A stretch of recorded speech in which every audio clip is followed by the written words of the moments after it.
Well, it is the call of the chair of public order, Senator Bato, kung gusto niya i-pursue. Kasi ako, parang in-establish ko na yung ano, na talagang sa akin palagay, it's my own opinion, na siya talaga yung nag-leak ng mga information. At yung nakalagay sa information, allegedly yung nakalagay sa information na yun, wala naman katotohanan dahil I even asked the PIDEA if the named personalities that were named by Morales were included in the drug list. Wala naman daw. Ano yung motibo ng pag-leak? Sa tingin niyo may tao behind Morales? That I do not know. I am not sure about it. Pero possible? Yeah, possible. There's a big possibility about it.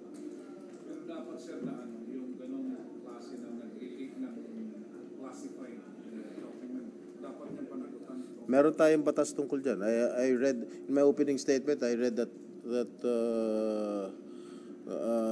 yung charge dun sa mga nagkakalat ng mga false testimonies, etc. etc.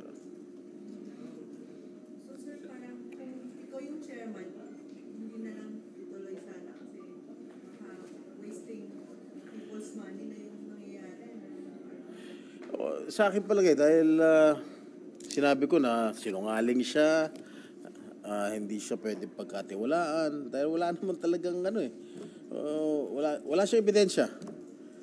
Okay? Nilagay niya, ewan ko kung sino naglagay pangalan ni Presidente, pangalan ni Marcial Soriano, kung sino man yung mga ibang mga kilalang personalidad sa show business or sa politics. Wala namang makakapagpatunay. Pati yung PIDEA, hindi sila makapagpatunay na sangkot yung mga personalidad na sinasabi nitong si Morales.